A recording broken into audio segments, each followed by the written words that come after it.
குளித்த குதிரை, குடித்த குரங்கு, படித்த சூத்திரன் பக்கத்துல சேர்த்துக்காதன்னா. அதையும் மீறி படிச்சா அவருடைய கண்ணை நோண்டு, காதுகளில் ஈயத்தை காய்ச்சி ஊத்து, அவர்களுடைய இதயத்தை பிழ என்று எழுதி வைத்தார்கள். இதெல்லாம் கதைகளாக, புராணங்களாக எழுதி வைத்த சூழலில் நம்மை பார்த்து கேட்பாங்க, உன்னை யாரு கலைஞரா படிக்க வச்சாங்க? உன்னை யாரு திமுகவை படிக்க வச்சுச்சு? ஆமாம், எங்களை படிக்க வைத்தது திராவிட முன்னேற்ற கழகம். எங்களை படிக்க வைத்தவர் தலைவர் கலைஞர். தமிழ்நாட்டில் ஒருபோதும் பாசிசம் வேரூன்றாது, அந்த பூ ஒருபோதும் மலராது. எத்தனை நவீன தீண்டாமை கல்விக் கொள்கை கொண்டு வந்தாலும் அடித்து விரட்டக்கூடிய அங்குசமாக எங்களுடைய பள்ளி கல்வித்துறையும் அமைச்சரும் இருக்கிறார்கள்.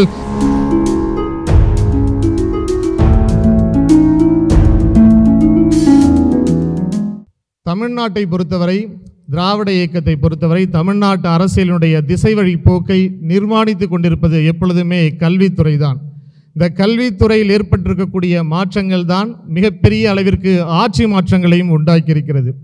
குலக்கல்வி திட்டமாக இருக்கட்டும், அதை முறியடித்து எல்லோருக்குமான கல்வியாக உருவாக்கி திராவிட இயக்கம்தான் மாணவர்களுடைய கல்வியை மீட்டெடுத்தது. அதே போல தலைவர் கலைஞர் அவர்கள் கொண்டு வந்த சமச்சீர் கல்வி.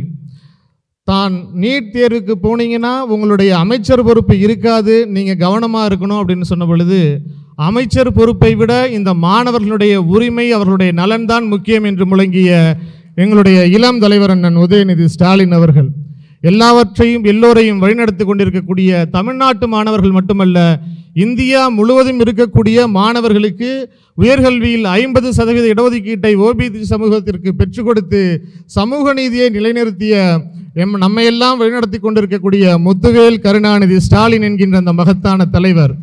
இப்படி இன்றைக்கு நமக்கு கிடைக்கக்கூடிய இந்த கல்வி வாய்ப்பு என்பது எளிமையாக கிடைத்து விடவில்லை. நம்ம யாரும் படிக்கக்கூடாது அப்படின்ட்டு தான் சொல்லி வச்சான். குளித்த குதிரை, குடித்த குரங்கு, படித்த சூத்திரன் பக்கத்தில் சேர்த்துக்காதன்னா. அதையும் மீறி படித்தா அவருடைய கண்ணை நோண்டு, காதுகளில் ஈயத்தை காய்ச்சி ஊத்து, அவர்களுடைய இதயத்தை பிழ என்று எழுதி வைத்தார்கள். கதைகளாக மட்டுமல்ல, புராண கதைகளாகவும் அப்படிதான் சொல்லி வச்சாங்க. ஏகலைவன் கதை கேள்விப்பட்டிருப்பீங்க. ஏகலைவன் ஒரு வேட்டுவ சமுதாயத்தை சேர்ந்தவன். வில்லுகத்தை கற்றுக்கணும்னு தன்னுடைய குருநாதர் துரோணாச்சாரியார்கிட்ட போய் கேட்கும் பொழுது அவருடைய முதுவை தடவி பார்த்துட்டு உனக்கு சொல்லித்தர முடியாதுன்னு அனுப்பிடுறாரு.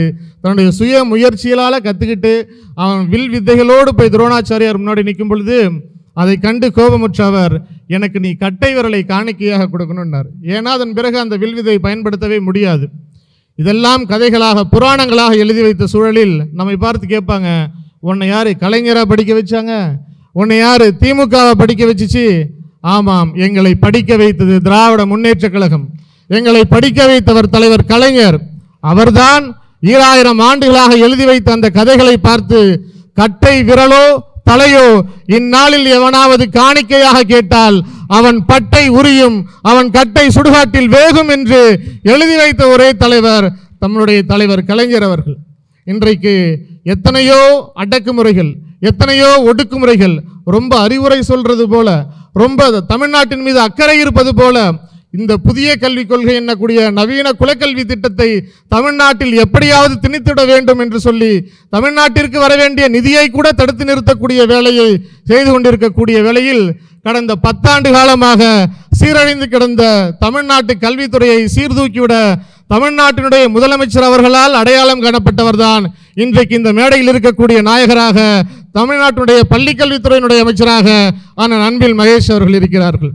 ஏன் சொல்றோம் அப்படின்னா, பத்திரிகையாளர்கள் சந்திப்பு, அந்த பத்திரிகையாளர்கள் சந்திப்பை பார்க்கும் பொழுது அதை பள்ளிக்கல்வித்துறை அமைச்சர் பேசுவதாக நான் பார்க்கவில்லை, வீரபாண்டிய கட்டபொம்மன் பேசினது போல பார்த்தேன். காரணம் என்ன அப்படின்னா, எல்லா பாளையக்காரர்களும் பணிஞ்சிட்டாங்க, உனக்கு மட்டும் என்ன அப்படின்னு சொல்லி ஜாக்சன் துரை கேட்கிறப்ப வீரபாண்டிய கட்டபொம்மன் சொன்ன வசனம் உங்களுக்கு ஞாபகம் வரும். அதே போல ஒன்றிய அரசு எங்களுடைய புதிய கல்விக் கொள்கையை, இந்த நவீன குலக்கல்வியை குஜராத் ஏத்துக்கிடுச்சு, உத்தரப்பிரதேசம் ஏத்துக்கிடுச்சு, பீகார் ஏத்துக்கிச்சு, மகாராஷ்டிரா ஏத்துக்கிடுச்சு. தமிழ்நாடு ஏன் ஏத்துக்க மாட்டேங்குது? 2152 கோடி ரூபாய் தரமாட்டோம்னு சொன்ன பொழுது இந்தியாவில் எந்த மாநிலத்தில் இருக்கக்கூடிய அமைச்சர்களும், எந்த மாநிலத்தில் இருக்கக்கூடிய பள்ளிக்கல்வித்துறை அமைச்சர்களும் வாய் திறந்து பேசவில்லை. ஒரே ஒரு நெஞ்சமிக்க அமைச்சராக எங்களுடைய கொள்கைகளை இழந்து நிதியை பெறமாட்டோம் என்று முழங்கிய ஒரே தைரியமிக்க அமைச்சராக திராவிட மாடல் ஆட்சியில் இருக்கக்கூடிய நம்முடைய பள்ளிக்கல்வித்துறை அமைச்சர் அண்ணன் அன்பில் மகேஷ் அவர்கள் முழங்கினார்கள். இன்னைக்கு புதிய கல்விக் கொள்கை அந்த வட மாநிலங்களில் இருக்கக்கூடிய மாணவர்களை என்ன பண்ணுது, போய் ஜோசியம் பார்க்கக்கூடிய இடத்துக்கு கூட்டு போகுது. தமிழ்நாட்டினுடைய பள்ளிக்கல்வித்துறை திராவிட மாடல் ஆட்சியில் தமிழ்நாடு மாநில கல்விக் கொள்கை அவர்களை வெளிநாடுகளுக்கு அழைத்து சென்று அவர்களுக்கு ஏஐ, அவர்களுக்கு அதே போல கம்ப்யூட்டர் கோச்சிங், இந்த மாதிரியான அறிவியல் பூர்வமான நிகழ்ச்சிகளை சொல்லிக் கொடுக்குறாங்க. புதிய கல்விக் கொள்கை என்கின்ற முறையில் ராமாயண அருங்காட்சியகத்துக்கு கூட்டு போறாங்க. தமிழ்நாட்டினுடைய பள்ளிக்கல்வித்துறை அவர்களுடைய அறிவை விரிவடைவு செய்வதற்கான அத்தனை வேலைகளையும் செய்து கொண்டிருக்கிறது. ஆக எத்தனை தடைகள் வந்தாலும் தமிழ்நாட்டினுடைய காவலராக தமிழ்நாட்டினுடைய முதலமைச்சர் தளபதி முத்துவேல் கருணாநிதி ஸ்டாலின் என்கின்ற அந்த மகத்தான தலைவர் இருக்கும் வரை தமிழ்நாட்டினுடைய இளம் தலைவராக அடுத்த 50 ஆண்டு காலம் இந்த இயக்கத்தை வழிநடத்தி செல்லக்கூடிய தமிழ்நாட்டினுடைய இளம் தலைவர் அண்ணன் உதயநிதி ஸ்டாலின் அவர்கள் இருக்கக்கூடிய வரை தமிழ்நாட்டினுடைய பள்ளி கல்வித்துறையினுடைய அமைச்சராக இந்த கொள்கை படையினுடைய படை தளபதியாக இருக்கக்கூடிய எங்களுடைய பள்ளி கல்வித்துறை அமைச்சர் இருக்கும் வரை தமிழ்நாட்டில் ஒருபோதும் பாசிசம் வேரூன்றாது, அந்த பூ ஒருபோதும் மலராது. எத்தனை நவீன தீண்டாமை கல்விக் கொள்கை கொண்டு வந்தாலும் அடித்து விரட்டக்கூடிய அங்குசமாக எங்களுடைய பள்ளி கல்வித்துறையும் அமைச்சரும் இருக்கிறார்கள். தமிழ்நாடு முன்னேறும், திராவிட மாடல் வெல்லும் என்று சொல்லி மீண்டும் ஒரு முறை உங்கள் அனைவரையும் வருக வருக என்று இருகரம் கூப்பி வரவேற்று மகிழ்கிறேன். நன்றி.